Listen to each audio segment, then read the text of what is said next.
Guess your stock just went up, Golden Boy.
Hello, and welcome back. Welcome back to another show, another live stream, another video on the channel. My friends, have we got so much to talk about?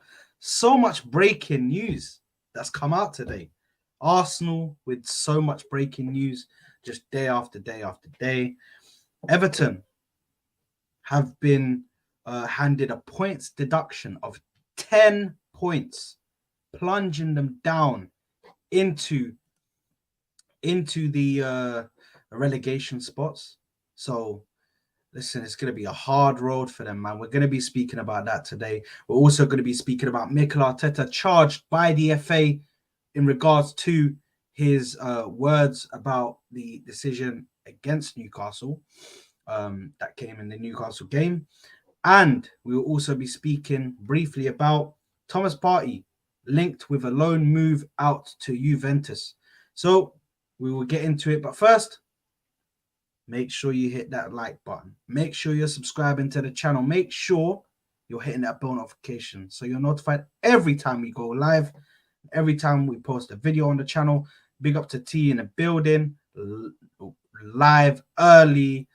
Big up to LFC Aaron in the building early. You guys are here ASAP, man. Big up to you guys, man. Big up to you guys, man. Respect for tuning in. And yeah, we got so much to talk about. But first, let me invite my guests onto the channel. And I want to invite a guy who ain't been here for a while. He's like the furniture at the football corner, man. He's like the part of the furniture in the channel, man. So I'm gonna bring him on. It's none other than Mr. Ashraf. How's it going, my bro? Yo, big up, bro. How you doing? Long See time. that fresh trim, yeah? Yeah, got a fresh trim and everything. You know, international break. I was like, might as well do something at that time. So yeah. You know what? And to be honest, LFC Aaron, bro, hitting the nail on the head. That England game is dead, bro. Oh my god, No bro, soccer. you, soccer. bro. Do you? Firstly, I hate, what's his name? The manager. What's his name? Gareth Southgate. Gareth Southgate. I hate Gareth Southgate's football. So you think I'm watching him play against Malta, bro?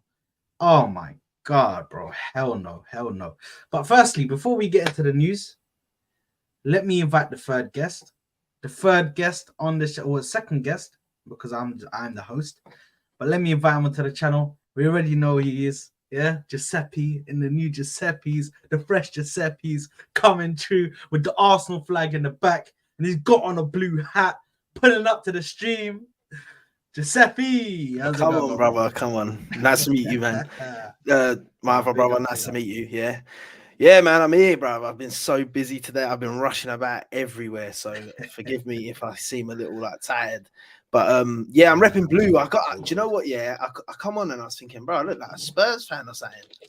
What's going on? But like, it's because obviously I got the vintage, the vintage on. Yeah, the vintage, the heritage. So yeah, man. But let's talk some football. Some mad stories out today, man. Some yeah, bro. Some mad stories in different ways. But yeah, man. Bro, 100%, 100%. Before we get into that, LFC Aaron said it right, guys, man. Let's get us to 1K on this channel. We are currently at, let me just bring it up quickly.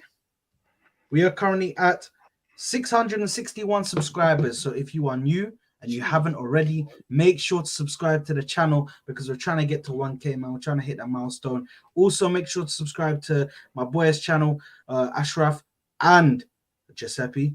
Their links will be in the description, so you can go over to their channel and subscribe as well.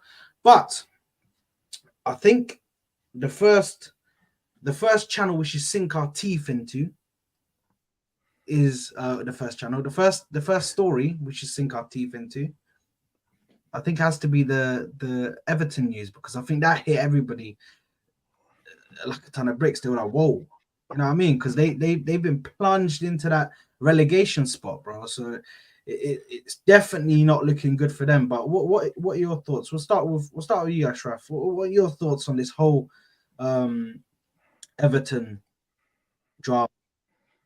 Yeah, I mean, surprising to see the Premier League take such action now with this kind of penalty. Hopefully, it sets the precedence for some other clubs that we'll talk about probably in this same video. But look, it's massive, man. I mean, last season, I think if they had this 10 points deduction, they would have got relegated. 10 points is huge when you're a team that's battling relegation for 2 consecutive seasons, probably this season as well. And from what I've understood, basically as a Premier League club, you're allowed to lose 105 million. I think 2 seasons ago they recorded 125 million loss, which apparently they have admitted to themselves, Everton. Which is why, like, when I saw the tweet and like, oh, we find this very harsh and stuff, I'm surprised that they were that surprised, because I mean they kind of admitted to the charges, or they admitted to the breach. And they reported the losses basically. So I think maybe why some people are a bit surprised, because we've known that there have been some teams that have probably bend the rules a little bit when it comes to financial fair play, but we haven't seen any sort of consequence to that. And because this is probably like one of the first in ages, it's obviously come and hit strong. But I found Everton's response seriously interesting, because they mentioned that we're going to start monitoring. They mentioned at the end of their statement that we're going to start monitoring how the Premier League deals with other clubs when it comes to this profitability and sustainability and stuff. And I feel like that's like an indirect message to say that, hey, there are other clubs doing this shit, but if you guys are going to penalize us, we're going to take everyone else down with us. So, hey, bring the carnage. Exactly. Right. Exactly. And Giuseppe, what are your thoughts on the whole Do you know what? Yeah, it's all mad. But to be honest, I've taken a little bit of a different look at it, man, for Everton. I think it ain't that bad for Everton. Yeah, in the sense of get it out of the way now. Early in the season, get that 10 points deducted. You know that's gone. They're lucky. They've got it in a season where you've got Luton, Burnley, Bournemouth, Sheffield United. Shocking. All of them. Shocking. Everton have actually been picking up a few wins and haven't looked too bad. It's not like they're getting relegated and they're going to lose players and stuff. So I actually think with them teams, I think they can still, with this 10-point deduction, finish outside the relegation zone with these teams.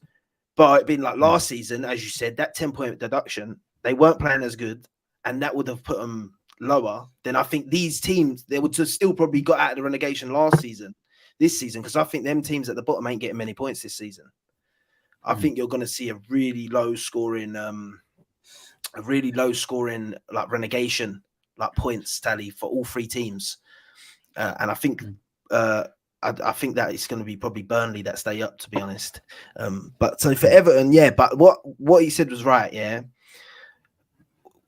Listen, they know that other teams are doing this. There's all these charges on Man City. There's all these charges on Chelsea, all this stuff going on here, there, everywhere. So these guys just know that you've started on us. They've started on Everton. Listen, like obviously Everton, I've read somewhere that they were rushing it through. They wanted it to hurry up. They didn't want it looming over them because they just knew it was going to happen.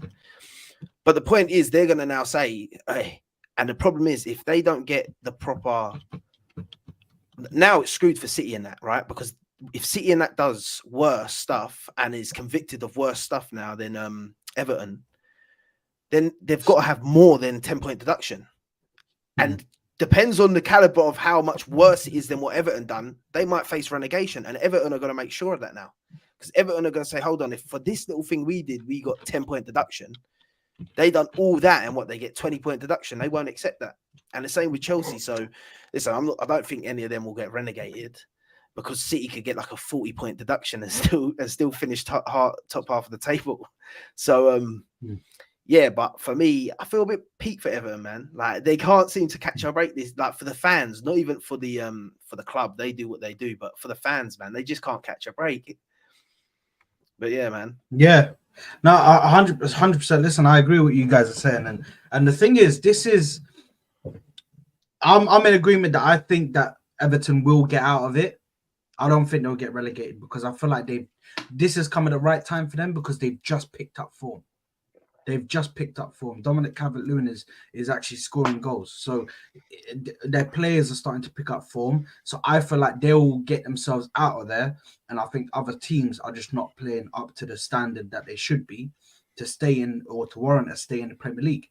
So for me, I think the major thing about this is realistically, it puts out a lot of things out there about other clubs, i.e. your Chelseas and your Manchester Cities, because they are currently being investigated for some breaches. Chelsea is being investigated for a breach that they themselves, exactly like how Everton has, brought them up. Chelsea gave this to the FA and to the Premier League and said, listen, this was done by the previous ownership. It's not us, but it was the previous ownership, because I believe it was payments from Roman Abramovich that were connected, it was connected to the former owner, Roman Abramovich. So listen, there's definitely some stuff that's happened with Chelsea where they've reported it themselves.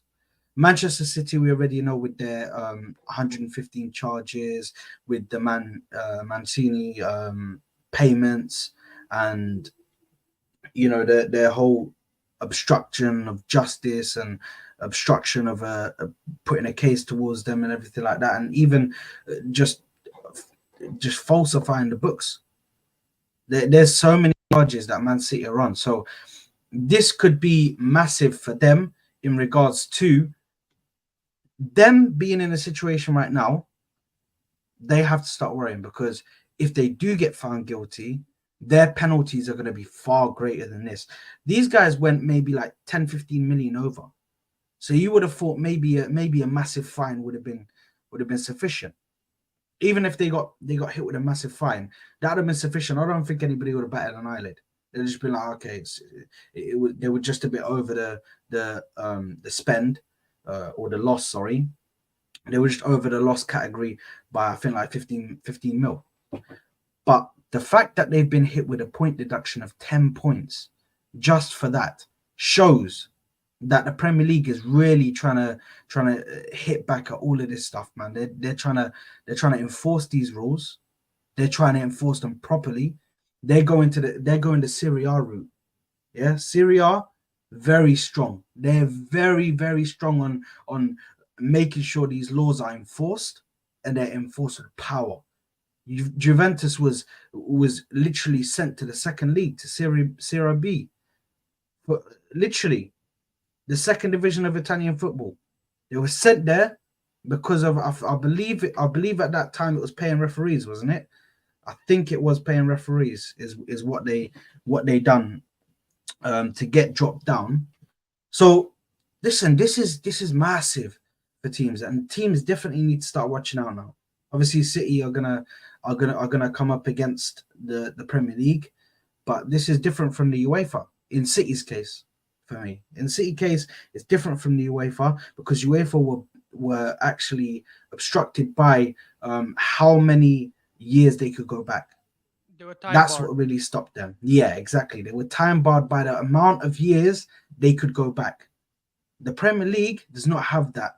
The Premier League can go back as far as they want. They can put up any records they want, and they say, right, give us the records to that.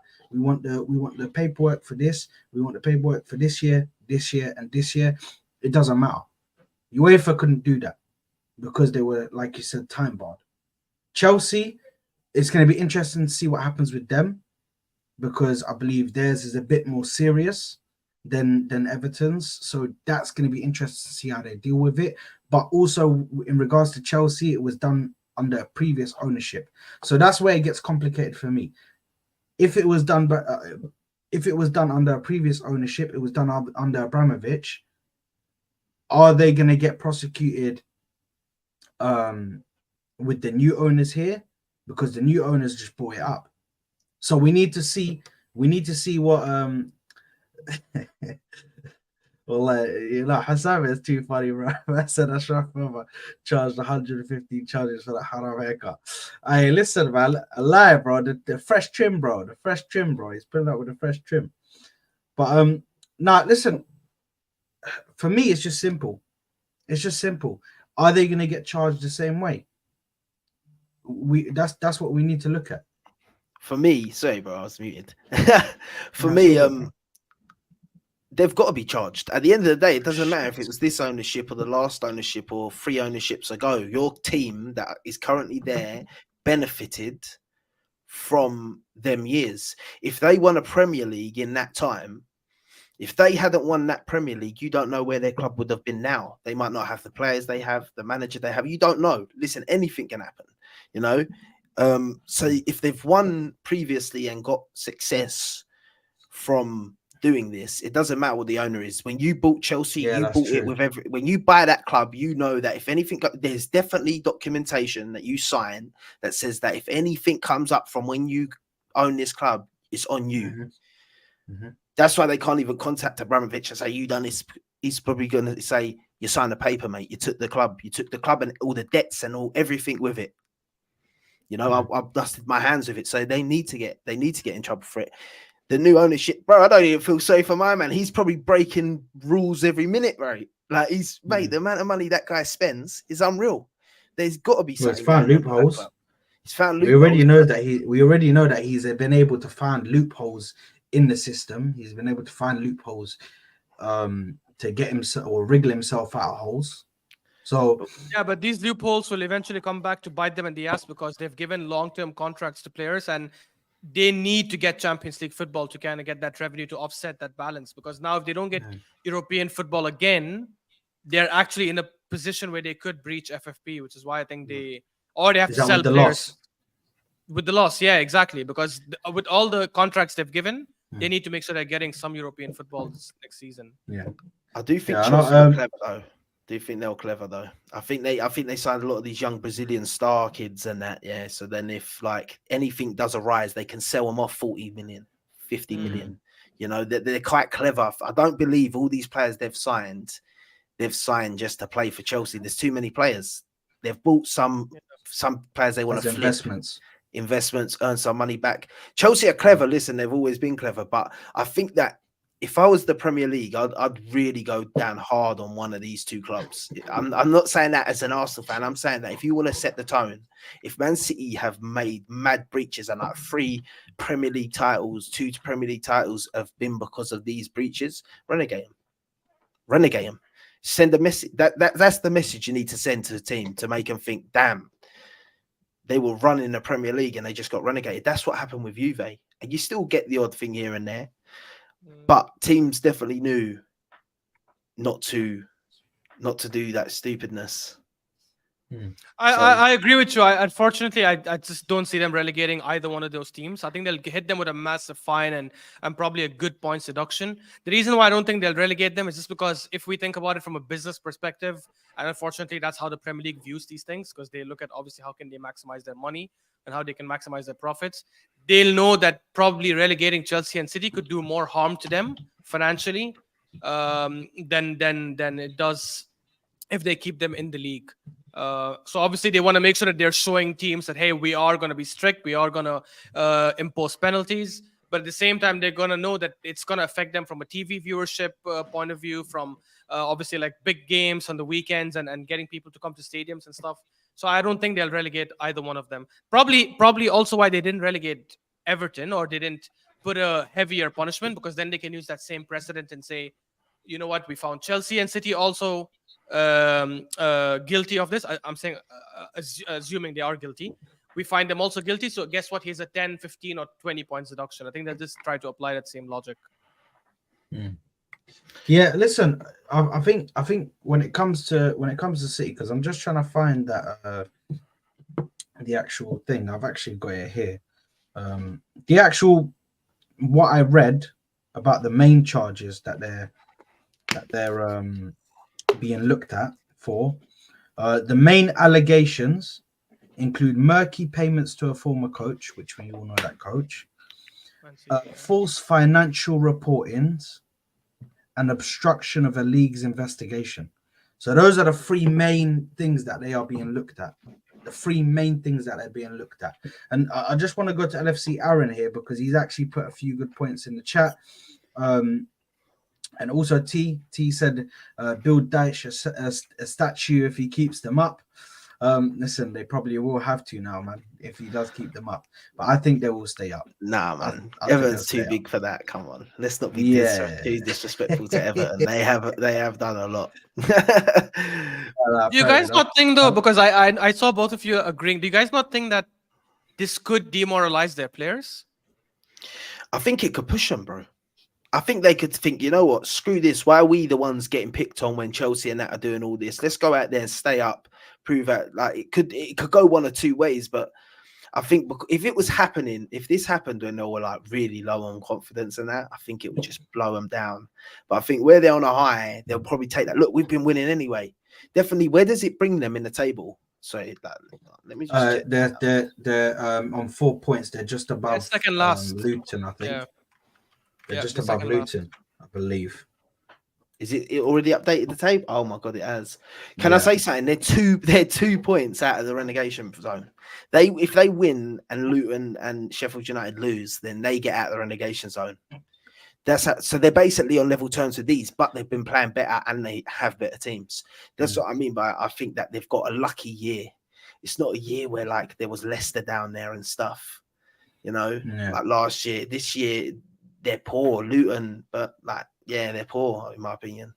Yeah, but they're lucky that they are in a league this season where the other teams are so bad. Like Burnley is horrendous, Luton is horrendous, Sheffield is horrendous. Like Bournemouth that can help them. Bournemouth as well, yeah.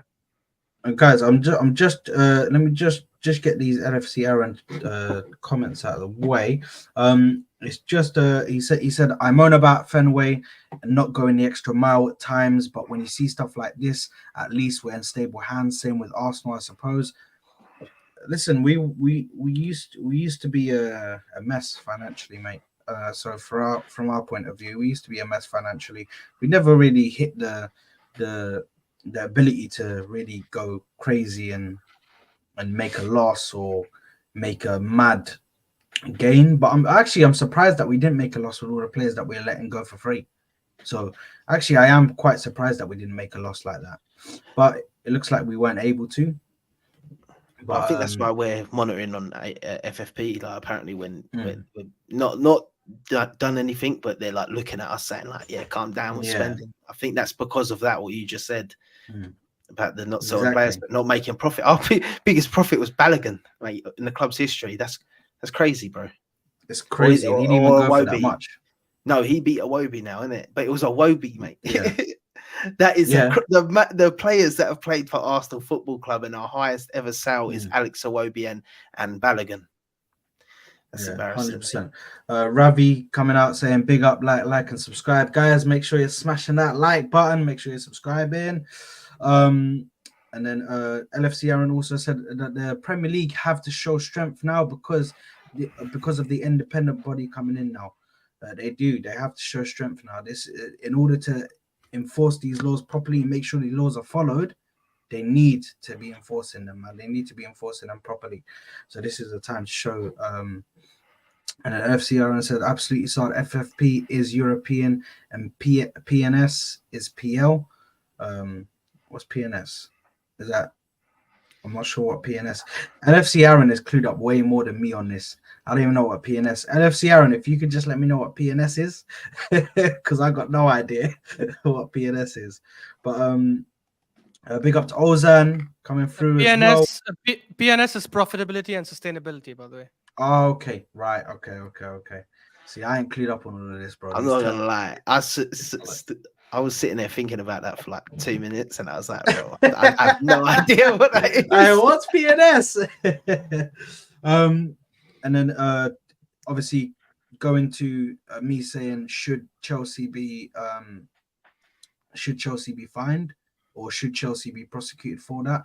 He said they will have to if found guilty. Yes, they probably will. What about them loopholes we don't even know about? Exactly. That's the important thing here. This is just the loophole that we know about now.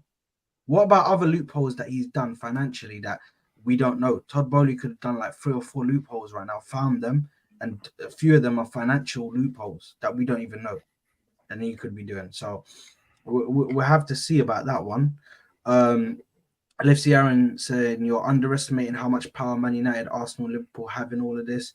These are the clubs that run the league, and they will want proper punishment. And that's where I disagree with Ashraf, because I actually disagree with him on the point of they won't relegate these teams. I think they will relegate these teams, and I think if they relegate these teams, it won't hurt their business as much as anything. Because yes, if they relegate Manchester City, yes, they are getting out a bigger team financially, but they still have Arsenal, Liverpool, Manchester United. This league was doing record numbers and making loads of money just with them in the league. Just with them in the league. Just those 3. Just they're up and down, up and down, up and down, winning leagues and stuff like that. So I can't sit there and think just because Man City go down for one season, it's gonna cause that much of a fuss for them financially, because I still think that all the Arsenal games, Arsenal versus Tottenham, is a massive game that brings in massive numbers. Same with the Manchester Liverpool game, United Liverpool game, United versus Liverpool, the Merseyside derby, also the what is the is the Merseyside derby, isn't it? The Liverpool versus Man United. Yeah. Liverpool, Everton, and obviously the derby between Manchester United and Liverpool. That's massive. That brings in record numbers as well. So yeah, I'll be so real with you. I don't think there's anything that will stop them from relegating these teams. I don't see it. You could also, I don't know, bro. I've just seen the Premier League be obviously like quite money minded with a lot of things. And yes, obviously the league was, we had the traditional big 4, if you guys remember, Arsenal, Liverpool, Chelsea, United and stuff. But I think, I don't know, it's just a lot different because the Premier League has become a much bigger league now. It's a much stronger league. It makes a lot more revenue compared to the other top 5 leagues. And remember, like, you relegate Chelsea and City, it also means that they don't play Champions League the season after that, which also could affect the coefficient. I don't know. I just feel like the Premier League will take a lot of these things into account, and they will look out for themselves. I just feel like they might not end up relegating them.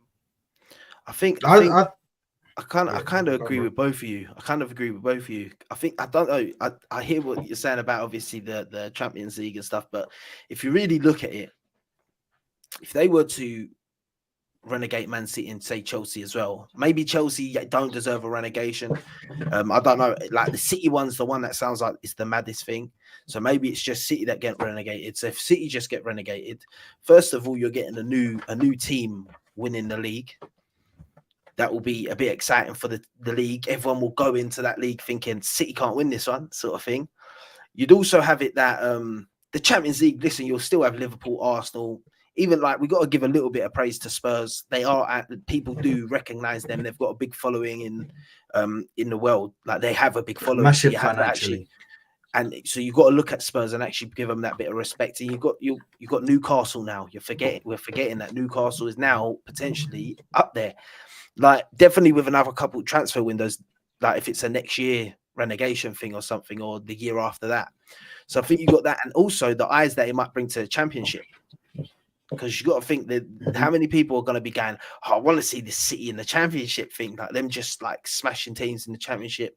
How many, all them away fans are going to be loving going to Man City. So then all the clubs in the Championship are also profiting that season from selling all these away tickets to the Man City game and stuff like that. So you do have some financial thing going there. So I don't know, but I just don't see them renegating them. I agree with you and it's not even a financial thing. I just think because the Premier League are just pussies like that.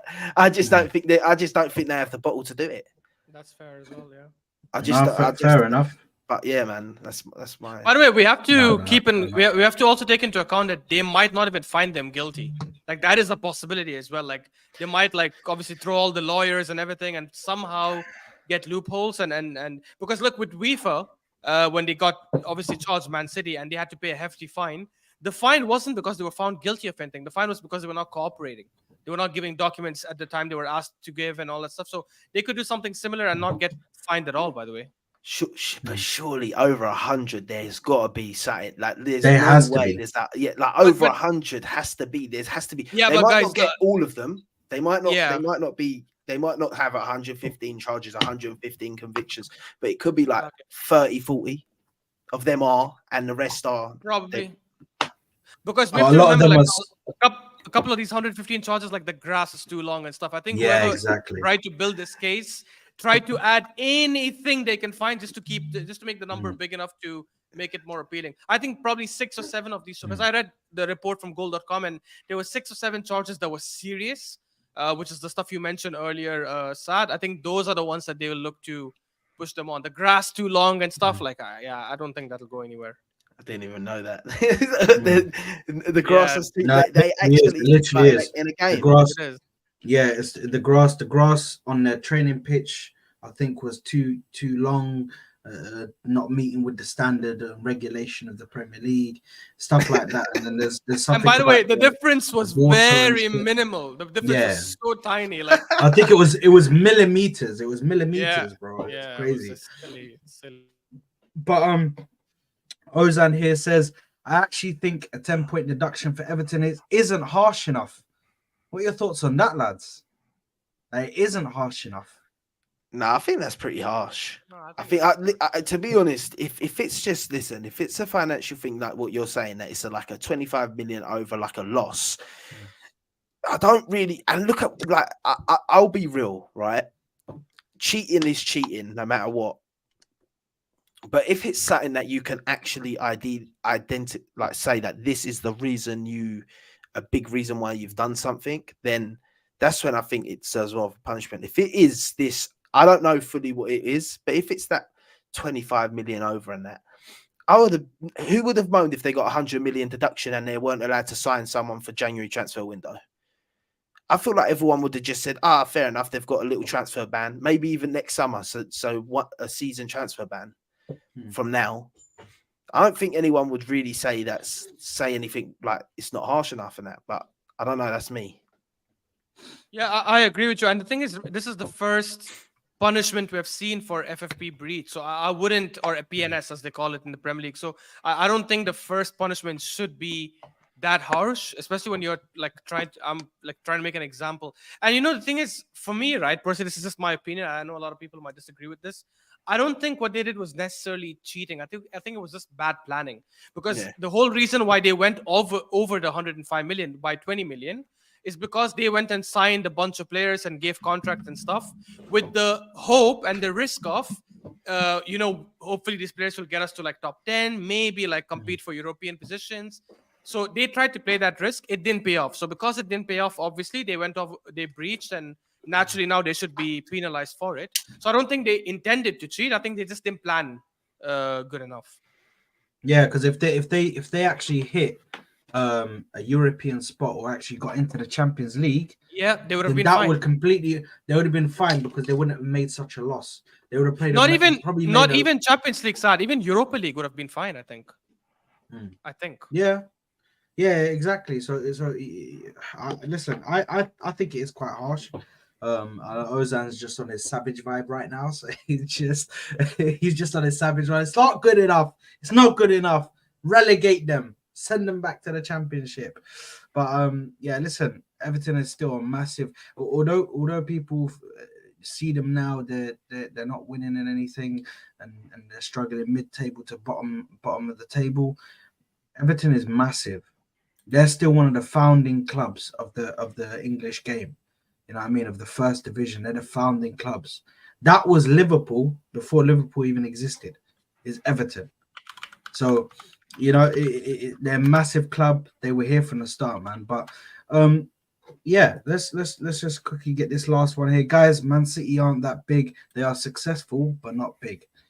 I can somewhat agree to They this. are No, big I can now. somewhat agree to. No. I can somewhat agree to that, Ashraf. They're not big. They're successful. They're Guys, successful they have because also become big now. when it comes to worldwide fans, they're not nearly as big as the Man Uniteds, the Arsenals, and Yeah. the Chelseas even, Yeah, and the Liverpools obviously because the Liverpools are massive. That's I true, think. but like, sorry, go ahead, bro. Oh yeah, cheers. Go on. I could say my bit. Man City right now they ain't big, but in 20 years they will be. 100%. I Yeah, don't care what anyone. In 20 years they are going to be able to talk to unless Arsenal, even if Arsenal, Man United, and all that start winning again. I think that City will still be up there because if they continue winning from this point on, you'll have generations of kids going, I want to support City. I like Haaland. I like this guy. It's just the same way. So in 20 years' time, when all these have become men and they have kids and that, they generate more fan base. That's just how it happens, you know? exactly. So at the end of the day, it's for us Gooners and that to make sure our kids support Arsenal and make sure their kids support Arsenal. And that's how you got to like keep up the numbers, even if you ain't winning. But yeah, I think City will be big. Now they are. It's hard, but you define as big. They're a household name in Europe. So are they big? Yes. Do they have heritage? No. That's all it comes down to. Do they have? Can they pack out a stadium the way Arsenal can? No. But listen, it's soon. They can. We'll see. We'll see. It's all about that next generation. It's all about that next generation, how they affect that next generation, and how many of the next generation become Man City fans. That's how we can classify them as big in regards to fan base. Yeah. Because they can come out and they can say, "Oh my God, look at the stadiums! Oh my God, look at this! Look at that! Oh look, we got 15,000 fans in this one place, bro." That's not the definition of big. If I'm as an Arsenal fan sat here and actually depended on the match going fans, although the match going fans are so loyal and I have so much respect for them, I am a match going fan myself. But we don't matter as much as the international fan base. The international fan base for these clubs and the global fan base is so important because that is where the money is. Where it comes to them watching the leagues, watching the team, buying merchandise from abroad, this, that, in different countries, they're getting money on top of money from these international countries. That's where the real money is. The match going fans, they probably produce, I don't know, like maybe a million, 1.5 million every single match day. That's nothing compared to the millions watching abroad. Millions. You know what I mean? The only thing I'll say to that is look, obviously I agree with you guys in terms of fan base. They're nowhere close, and I think as you guys said, it'll definitely take another like 15 to 20 years for them to get to the level of United, Liverpool, or even Arsenal. I will say though, like there's a lot more City fans now because back then, like 10 years ago, I don't remember seeing a single person wearing a City jersey, and now you see a lot of them wearing City jerseys. And for me, right, the fan base, while it's extremely important in defining a big club, but it's still a factor. It's not the main factor because there's a lot of other factors you got to look at. Because if we say, let's look at the fan base, but we cannot also ignore trophies. We cannot ignore the current pull. Right now, we know City has more pull than any Premier League club, right? We cannot ignore the current success that they're having. We cannot ignore the revenue. I know they have been reporting that they've made even more revenue than Real Madrid. I still find that crazy, but even if that's not true, like we do know that they are generating good enough revenue just because they're continuously winning. So if we ignore the fan thing and we look at every other aspect that's also required to be there for a big club, they already have it. The history, I agree, they don't have the history of 30-40 years ago, but people say Chelsea has a better history than City. I actually disagree. I think City are right now, based on what they've done last 15 years, City are clear over Chelsea in my opinion. I think what helps City as well, what's really helped City grow as a fan base and everything, and will continue to help them to grow, is how bad Man United has been while they've been so good. Because what happens is you get all these kids, and unless their parents support Man United, they're going to be sitting there going, why are we going to support Man United? Let's support Man City. They'll win all the time. That's what kids do. That's what kids do. And unless they've got someone there normally saying to them, like, oh, no, Man United, man, the old days and that, like, they're going to support Man City. So 90% of the new generation are all going to start supporting Man City, apart from the percent that have their dads are big Man United fans. I've got a cousin, yeah. His dad's an Arsenal fan. My uncle's an Arsenal fan. His son supports Spurs. Yeah, because of it. That's the nightmare. But my uncle, why? Because my uncle don't really care about football like that. He supports Arsenal because he supports Arsenal. But so you need to like, bro. That's what I mean. If you don't tell your kid to support them or show them and watch it with them, make them fall in love with the club, they're going to support whoever, and they're going to support who's winning. Like, obviously, the Spurs, that's a bad example. I call him an idiot every time I see him. But like, honestly, mate, every time they chat, mate, he's young, innit? So, mate, I'm like, why are you supporting Spurs, man? You've made the life error, and I'm going to tell you this for the rest of your life. But off that, so Man City's fan base is going to grow, man, and they've done a treble. They've had they could do the 4P if they win it this season. They've got Champions League now.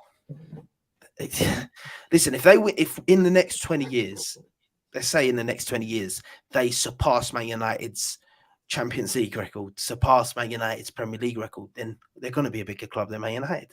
Yeah. So, and that is very possible. But the thing is, I'm never gonna say that Man City can't become a big club. Of course they can. Of course they can. All I'm saying is, for me now, they are still not a big club. A big club is the Arsenals, Liverpool's, and Man United's for me. In the league, the biggest clubs in the league are Man United. There you are. Man United, Liverpool, and Arsenal. Those are the three biggest clubs because, firstly, they have the trophy count to do it. Obviously, we're still lacking a bit from Man United and Liverpool. They've run away with it a bit, but we still have the trophy counts to actually rival them, as well as the fan base, and as well as the historical moments, and as well as the amount of eras we've dominated. Liverpool dominated so many eras. So have Man United. So have Arsenal. So many eras. So that's why we need to wait. But just quickly here, Ozan says, that's true, Saad. Anfield was Everton's ground for 14 years before we even existed. Exactly. That's the funny thing. Everton used to play at Anfield. That was Everton's stadium. And then they parted ways and went to Goodison Park, and Liverpool actually formed their own club and stayed in Anfield. That's for all the people that don't know their history on it. At Liverpool, man, I know that. Don't worry, man. I research all of these clubs and their histories, man. It's very interesting. And Gwenfis Karim says, you are living in dreamland, people, if you think Man City will be punished. And I'm an Arsenal fan. It's not how things work in our world. It's all about the oil money, nothing more or less, and City are money. Listen, I believe that right now the Premier League will still make money with just Man United, Liverpool, and Arsenal, Chelsea in the league if Chelsea don't get dropped. Same way with Newcastle. Obviously, we brought up Newcastle as Newcastle are what Man City could have been if they done it legally. Yeah, this is Newcastle. We're seeing them as a team who are now trying to do what City and Chelsea did, just under the financial fair play or S&P guidelines. That's what we're seeing right now with Newcastle. You've seen they can't go into the market. They're going strategic with it. Yeah. Signing here, a signing there, smaller signings. They're making sure to keep. They're not just going internationally. Look at how many boys they bought from England. Yeah, they're trying to keep their English players there, so they have their homegrown talent. You know, so they're doing it very smart, man. I respect Newcastle a lot. I respect Newcastle a lot, man, because they're doing it properly and showing people how to build from the ground up, literally. Big up to Brian, who says, big up Sardan, big up the panel, love the show. Big up to yourself, Brian, my G. But guys, listen, make sure you're smashing the like button. We are going to move into the next point, which is Arteta. Main man Arteta has been charged by the FA. This is a disgrace. Luckily, an absolute disgrace. That was crazy. It's You actually sounded embarrassing. like him there. You actually sounded like him there for a hot second. I was like, bro, Miguel, are you here? No, but listen, he's been charged. Sorry, I was just fuck's sake. Bukayo Saka, Declan Rice, a fucking sub done. Why does this guy keep on using these players in shit games? Why does Bukayo Saka have to come on every single game? Just let him have a rest, man. My yeah. heart sunk before you finished that sentence because I thought you were going to say come off injured, man. I thought you were about to say come off injured. I was about to go, nah, man. No, they came on. Oh, okay, Harry Kane scored. But yeah, listen, Mikel Arteta's obviously been charged. Luckily, I don't think Arsenal have been charged. They haven't had any penalties towards them, but Mikel Arteta himself has been charged, and they're trying to tackle it. So they're trying to tackle all of this managers speaking out against the referees, which I completely feel like that is a disgrace for me, because a referee, same way referees make their decisions, and their decisions are final, we can't do anything about it. Same way, a manager should be able to speak about the decisions. Yeah, if Klopp gets done in that Tottenham game like that, he should have the right to come out after the game and criticize the referees for decisions that were made that were actually very wrong, that cost them points. Points equal money in this league. That's what these referees are not understanding. Points equal money. So if we're sitting here and we're not sorry, I keep on getting notifications. Declan Rice just scored, man.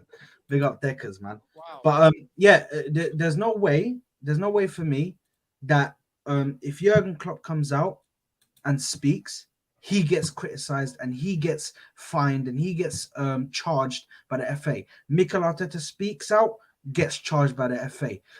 Pep Guardiola speaks out, gets charged. It's the same for every manager. I keep it the same for every even Ange. If Ange comes out, even as a Tottenham manager, if he comes out, he's been done dirty in a game, and he speaks out and gets charged by the FA.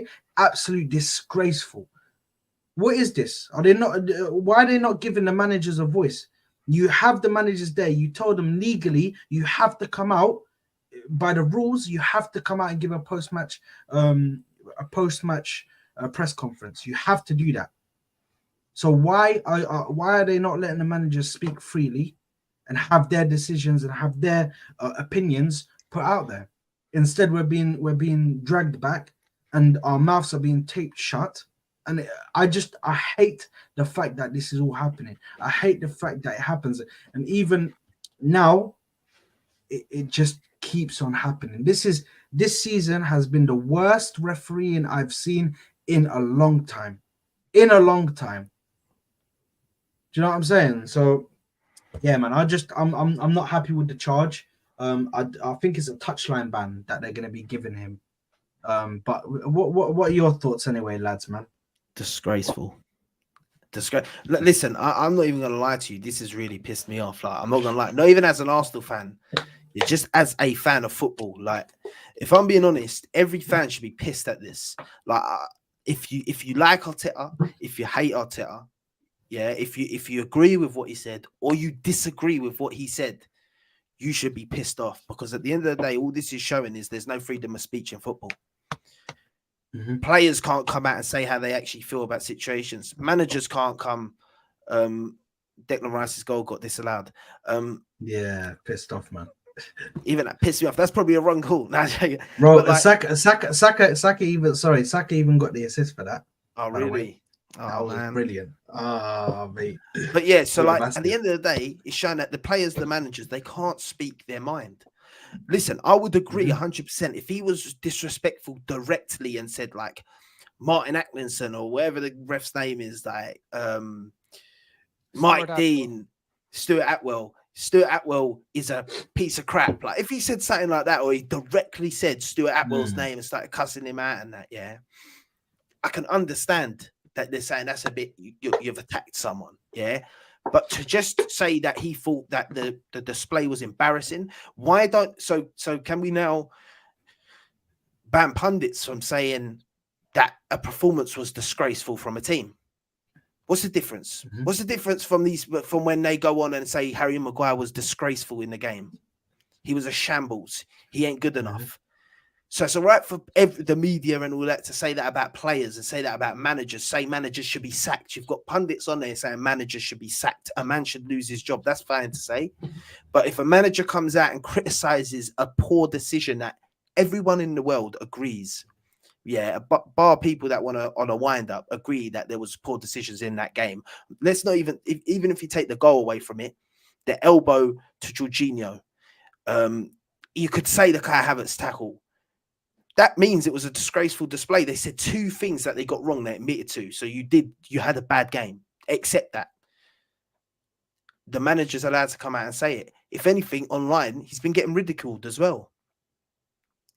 They just don't want other managers to be able to start doing this because then they'd actually have to start fixing up. That's the problem. So it really irks me, bro. This really pisses me off. I'm not gonna lie, because I hate the refereeing in this country. I think it's disgraceful and I think it ruins games. It's not even about Arsenal. It's just game. They just ruin games. Like I've said for ages, they need to find a better way of implementing it. For me, it should be like tennis when you have calls and the captain can go there and say, "We want you to relook at that," something like that. So that way it's not in someone else's hands whether the ref goes and gets a second look at it. The ref don't have to give the decision if the ref don't think it's right. And normally, if the ref don't think it's right and we all agree with that, no one's going to get onto the ref. They're going to agree. Even if you think it's a little bit harsh, you can agree if there's consistency. And that's another thing. There's no consistency. But yeah, it really irks me what they've done. I think that just shows that you're not allowed to speak your mind as a manager. He said that for me, he said nothing wrong. He didn't.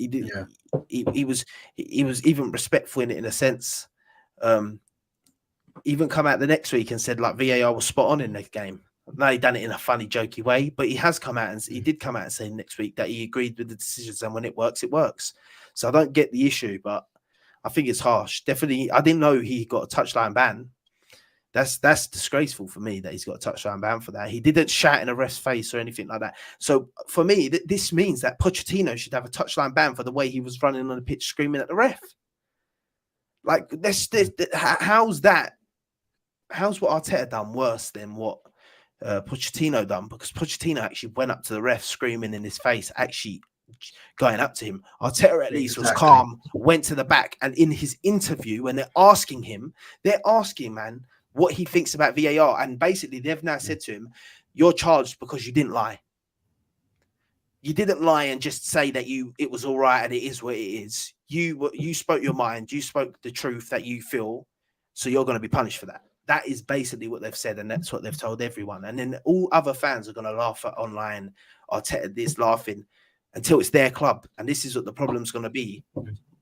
That's why from now on I've said, but I've been like that for a while. When it's other clubs, I am going to agree with them, even if it's against Arsenal, and I will agree. I don't care anymore. I agreed with Klopp when he said it was a disgrace, when he moaned about it, whatever he said. That it was. How can you punish a guy for moaning about something that you've openly said they should have scored from? You don't know what's going on at that club. You could cost man his job. If another team, it can cost them their job. Yeah. So yeah, man. No, I completely agree, man. I completely agree. Ashraf, what are your thoughts on this whole situation? Yeah, bro. I echo the same thing as well, bro. I think it's some of the most disgusting thing, bro. Like these referees, for whatever reason in England, are so protected, like they're the queen and the king, and you can't even say anything against them. You can't highlight their mistakes. It's freaking crazy, bro. Especially when the PJMOL comes out every couple of weeks issuing apologies. We apologize, this was wrong. We apologize, this was wrong. So then why can't I speak about it if I'm a manager? Why can't I speak about it and say this was wrong? And by the way, he's right as well, right? Like these mistakes, and I know you've said this, Saad, like these mistakes cost money. These mistakes cost points. These points cost money, because if you end up losing a league by 1 or 2 points, that could be detrimental to it. I don't think we lost obviously we didn't lose the league last season because of the Brentford decision, but it was a bad thing. We dropped 2 points because the referee forgot to draw a damn line. Why the hell are we protecting this? I'm just reading the thing from Sky Sports here, where they're saying Mikel Arteta has been charged with a breach of FA Rule E3.1, blah, blah, blah, following comments.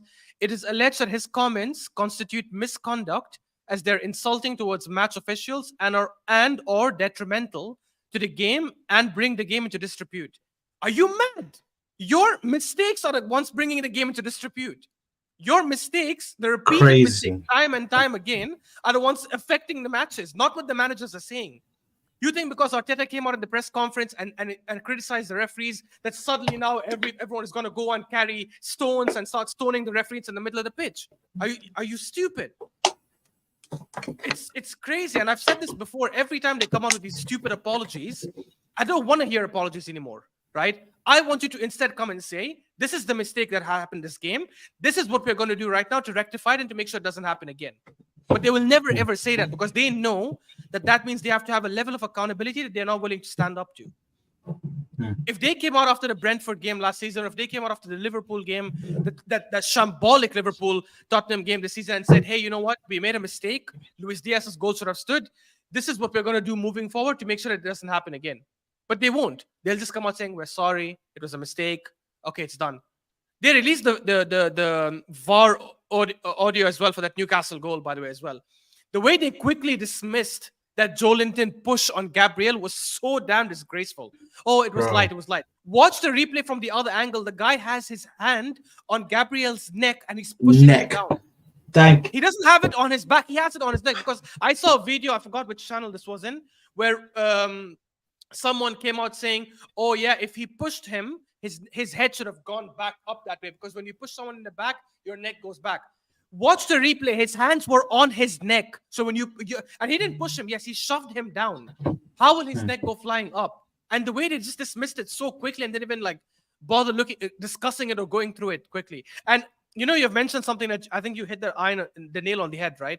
Where they say in some other sports, right, like tennis and stuff, you can challenge you can challenge a decision. In basketball as well, you can challenge a decision as well as sometimes. They will never do this in the Premier League. American football, they will never do this in the Premier League. You know why? Because they'll be like, no, it'll take so much time. It'll just ruin the game. I'd rather you do that and the game goes for an extra 10 to 15 minutes if we are getting decisions correctly. I'd rather we do that because it means the teams that win are winning on merit. There's no such thing as the referees' mistakes also aided this team. Because I'm telling you this, and I'm not shying away from my team's performances. I don't think we deserve to win against Newcastle. But I don't think we deserve to lose either because I don't think Newcastle did enough to win that game. And I think if it wasn't for that refereeing mistake, there's a very good chance the game could have ended in a 0-0 draw. Do you know, Ashraf, do you know the best way for them to improve on this, on this whole VAR thing, is that if VAR are not sure themselves, they get the referee to go to the monitor, Both the managers come with the referee and the fourth official, and they stand by the monitor. The referee obviously has his look.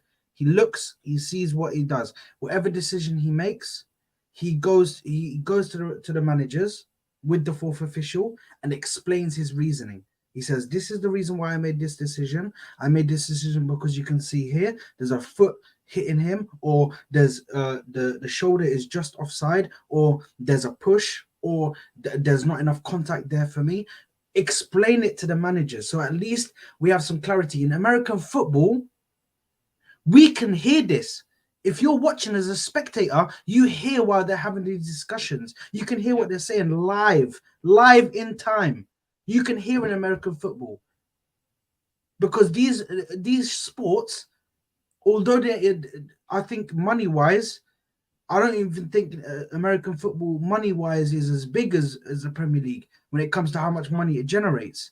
So how can we be generating more money and not and they have better rulings? They have better ways of looking at fouls and looking at foul plays.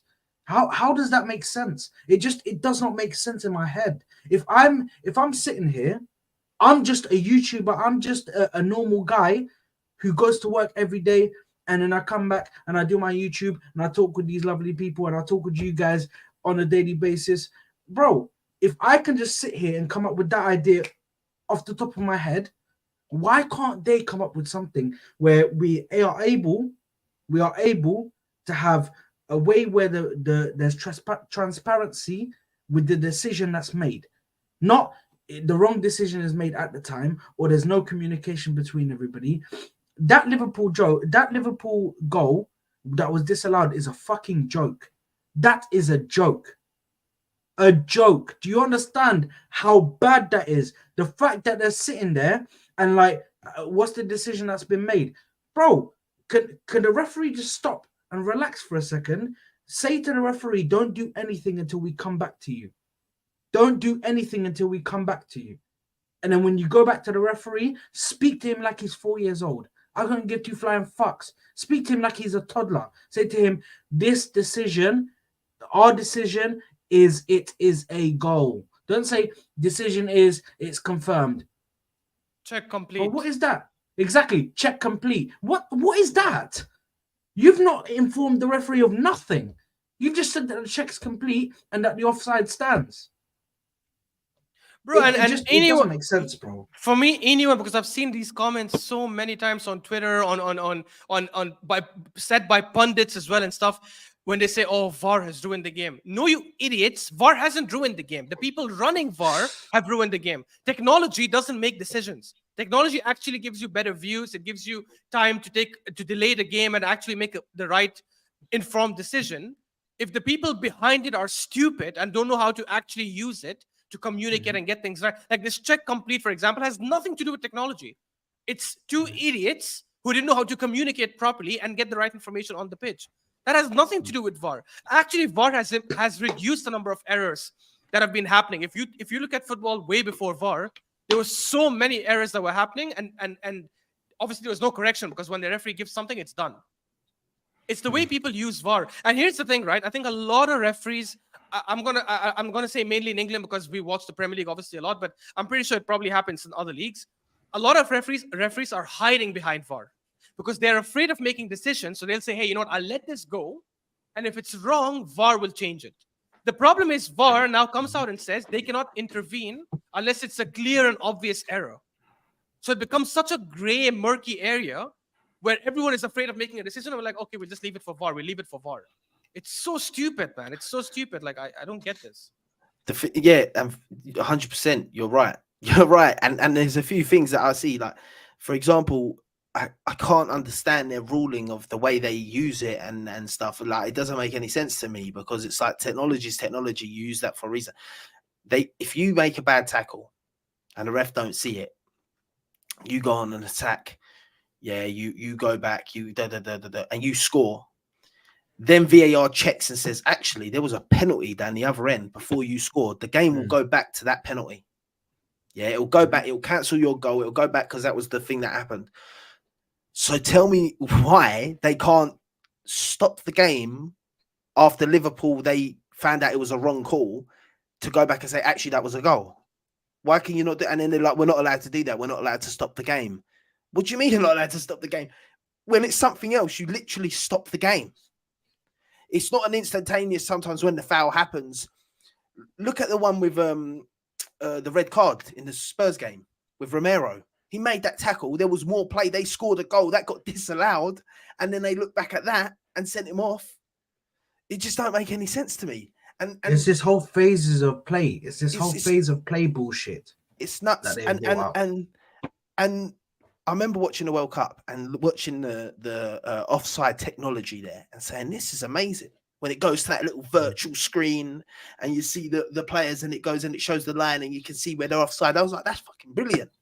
This is what we need. That is the perfect. It's like, listen, people want to moan about VAR, but think about it. The goal line technology is one of the best things that's happened to the football game.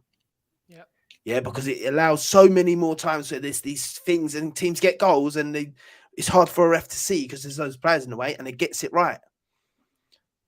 That is how VAR and the offside stuff can be if they do it properly. The Premier League declined to use that software in the Premier League. Yeah. They didn't want to use it. In the World Cup, it worked perfectly. No one argues with it. And I'm not going to lie, no one argues with it when it's like the virtual thing, when you see it and it goes and you see the line and that you just take it for it. Yeah, it's clear. So That is all we need for that. And then that will eliminate the whole offside moaning and groaning and all this stuff that goes on. That takes a lot of pressure off VAR. That will take a lot of pressure off the people in the room because they'll be like, listen, we ain't got to deal with that now. That's probably the biggest pressure in a match that they deal with. And I feel like sometimes if they've dealt with a few pressurized moments and then there's another pressurized moment, they start crumbling. Not only that, they've come out and said, you've implemented the VAR room. Yeah. Okay, I hear it. The first season, maybe you get extra referees in that. After that, you should be making a team of people that learn VAR. They've got nothing to do with refereeing. They learn VAR, what to look for, what not to look for. You train them up. Maybe refs further down. You say, do you want the opportunity? Like people that are just doing like conference league, do you want the opportunity to come and learn VAR and be a VAR official? You've got no ties to the referees. You don't know them. You just do your job. And that is follow these rules. If it is wrong, by the letter of the law, you just call it. It's as simple as that. But what they've got is they've got their friends in there, and then you start thinking, I don't want to undermine it. I don't want to put him in a sticky situation because there's this other thing in the Premier League that if the ref goes to the monitor, he has to change his mind. Why is that a thing? Why can't the ref go to the monitor and say, no, I still don't think that's a penalty. I don't think that's a foul. Guys, I think there's actually been some breaking news on Sky Sports. Just it's their paper talk. They call it paper talk, but they've tweeted out saying, according to the Times, a threat of a 30-point deduction or automatic relegation from the Premier League would look like would look to be very real for both Manchester City and Chelsea should charges be proved in an independent regulatory commission. So this is an independent board that are issuing these fines or point deductions or anything like this. So a 30-point deduction would be crazy, and even automatic relegation, that would be crazy. I can't lie. For either Man City or Chelsea. Ashraf, come back out and come back in. Ashraf, come back out and come back in. Your thing bugging. That would. I feel like 30 points ain't enough for City. They'll stay in the league. Bro, you know what? Man City, they're crazy. They're crazy. Renegade their Clark. Hey, get them out of here, please, man. For a City, bro. If they get charged, that ain't even a thing of I hate City and all that, and I'm scared of City and all that. If they get charged of all this shit and all this cheating, bro, get out of the league, bro. Go and serve your punishment, bro. If someone on the streets, if one of us on the streets goes and steals bare shit from a shop, or goes and does armed robbery in a shop to bring my family home food, what happens to me, mate? I go prison. I get punished for what I've done. City and that, man, get out of the league, bruv, and get a 2-3 year European ban as well. Yeah, and even this one, what Brian said here, I don't think I've ever seen a ref go to a monitor and stick with his decision. Anytime he goes there, you automatically knew he's changing his mind. I don't get it. Yeah, in the Prem, 100% always happens. It always happens in the Prem. A few times in the Serie A, they change. They stick with their decision. Yeah, and in the World Cup, bro, it happens. It happens only in the Prem, because they get pressured, and then they're like, oh, you know what? I don't want to say that the VAR is wrong now. So exactly. Next time, don't send them to the monitor. Just be like, hey, I've heard it, so I'm giving it. It's done.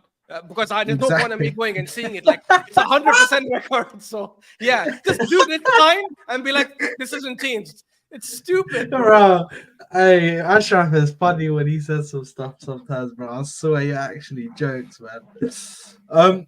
But listen, I want to move on to the last bit of news before we wrap up. Everybody's favorite player, man. The most, bro, he's made of concrete, bro. You know what I mean? You can't break him. Bro. He doesn't get injured. He's always available, bro. Your go-to guy. Thomas Partey is linked with a loan move to Juventus, which I can't lie, I'm not surprised given that they were linked with him in the summer. I'm not surprised one bit. So, what are your thoughts on an old TP5 going to Juve? Loan move for me? No. I wouldn't let him go for a loan move. If we get to sell him and get money, I definitely would take that, because for me, I love this player. I mean, Martinelli and Partey are my favorite players at Arsenal. But listen, we're in a title challenge. We're not chasing any small team. We're chasing City, assuming they don't get any points deduction. And City in a title charge do not let you slip, bro. We cannot be relying on, so as much as I rate him, and I think when he's available, he's the second best DM in the league after Rodri. I think he is that good, bro. Defensively, going forward, the way he builds from that transition, he's got speed, he's got like this physical strength, he wins air balls, like he's good in every department. But the fact that this guy has played less than 50% of the Premier League games so far since he's joined us is shambolic, bro. So for me personally, like if it's a loan move, I wouldn't sanction it. I would try to get someone in Jan and use Partey whenever he's available. So let's say we get someone like Douglas Luiz. I'm just giving an example. But if they actually offer like 30 million, 40 million, something like that, then yeah, 100% I'd sell him and use that money to invest and get a proper 8 or proper 6. I'll tell you what, there's only one way I accept the 6-month loan, and that's if there's an obligation to buy after that they have to buy him for a good amount of money. And on top of that, before we sort that out, we get someone like Ruben Neves on loan for 6 months from Saudi. That's the only way I accept it, because it'll be like we're like for like changing. If he's not happy and he's constantly getting injured, you might as well have him gone, and then you're guaranteed that money coming in, which means maybe you spend a bit more money in that transfer window, saying like, we got that 40 million coming in. So for me, listen, I love Thomas Partey. Like I actually do. Like I'm a big Thomas Partey fan when we got him, and like there's all the stuff that goes on behind the scenes. I'm very much a man that stays out of that. I think to myself, if he's allowed to play on the pitch and it's not that deep, like then I'm not gonna get involved in it. Like unless he's proven guilty of whatever he does, whatever. For me, I ain't gonna hold him on that, because we know there's a lot of bull crap as well. So for me, apart from that, I love him as a player. I think he's quality. I think he makes our team better. I think if he was fit this season, we'd be playing 10 times better than we are. But it is the injury factors. And more than the injury factor for me is the fact that he wants to go. And I've said it for a long time, ever since I said on this show the other night, ever since people like Hector Bellerin and that used to put my heart into, and like used to praise and that and try and get him, like used to put my neck out for them and that. I've decided that, man, I'm done with that side of Arsenal and dealing with that. Listen, if you don't want to be at the club, good riddance to any man, to literally any player. If you are kicking up a fuss, trying to get a move, moaning, groaning, being toxic or whatever, I'm not saying he's being toxic, but you just don't want to be here, then just go. I've got that Pep Guardiola philosophy. People do say like, oh, they let Palmer go. Palmer wanted to go. Exactly. And Pep's too big, and City are too big to make a player stay if they don't want to stay. If you don't want to stay and earn your place into this, then go. Partey obviously wants a slower league. He probably feels like that will help his injuries and that, not having to like run as much and probably at the pace and that. But listen, what about if he comes back, we don't sell him in January, and then at the end of January, February, goes to AFCON, gets injured, and then we ain't got him for the rest of the season? That's how I look at it. So yeah. No, 100%. And listen, I agree. I think for me, I'm selling him. There's no way I'm taking any loan, nothing. I need money for him, because I have positions I need to fill. So the DM, I can do without a DM for now, because I have a perfectly good DM. I have a perfectly good 6, which I can transition into that position quick time. He fits into there like a glove. What I need is a left 8 now. What I need is a striker. So I need money in order to purchase these players, because of my financial situation right now. So I'm 100% out for a sale. But a loan, I'm not going to go with a loan on this occasion, because at this moment we're not exactly swimming in money. We do need money. But guys, just before we wrap up, I'm just going to go through Brian's put a few things. He said, I hate to say it, but we need to sell him. not loan him out. Sell him and put the money to use for another LCM. Exactly, bro. Exactly. Do you guys actually think he's injured or is something else going on? He was fit. He played 60 minutes last break. He came back, did that baby reveal kick, and hasn't been around since, bro. That kick still traumatizes me right now, bro. To this day. I think someone else is going on behind the scene. Yeah, listen, there's all types of stuff going on, man. But we won't get too much into that. Bro, personally, But I yeah, don't think so, because even with the things going on, like he was still playing before, and nothing has been ruled anyways. And look, this guy, even before that case, has had many training injuries, like deep this, not match injuries where he got tackled or he was sprinting and pulled a hamstring. Training injuries where he's probably doing rondos and drills and keepy uppies and shit like that, and he got some sort of muscle injury. So he is just made of biscuits, bro. Like it's like I can't remember the Dhabi. last time. I can't remember the last time I've seen him actually have an injury in front of me, like on the TV. Yeah, exactly. Same. Okay, I'll tell you. The last one I remember was Crystal Palace when we lost 3-0 2 seasons ago and we bottled top 4. Oh yeah, He started that game, got injured, and got off. I remember that. And before that, I remember the Tottenham game when he stopped running and he caught his leg, and Heung-min Son went and scored and stuff like that. Every other time his injuries are training. This guy was on the bench against City, came off. Obviously, he played an amazing game in those 20 minutes. Yeah. Went for international break, played for Ghana, came back, was on the bench against Chelsea, went for training with the club. One day before Sevilla was training, and then against Sevilla, he's not there. He's injured. When did he get injured? Like, what happened in training for him to get injured like that? Like, this guy is man. We have to start looking at the training procedures, man. But listen, Maybe. bro, it's crazy right now, man. But listen, people, thank you very much for joining us today. Like I said before, if you're new, make sure to hit that subscribe button. Make sure to like the video as well. Make sure to hit that bell notification, the notification bell, so you're notified every time we go live, every time we post a video, every time we post a short, everything, like all that good stuff. Make sure to go subscribe to Ashraf and to Giuseppe. Their channels are in the description now. You literally just click, bang, like that, bro. You know. Let me just bring you up the actual. Let me do the Hassan vibes right now. Yeah, we're gonna do the Hassan vibes. Here we go. So, there we go. Let me mute it. So this is what you do. Yeah, let me bring it up real close. Yeah. So cancel it. Bang. X right there. More. Yeah. Look at that. Ashraf. Bang. Click on it. There it is. Shoot the ball. Bang. Done. Subscribe to that.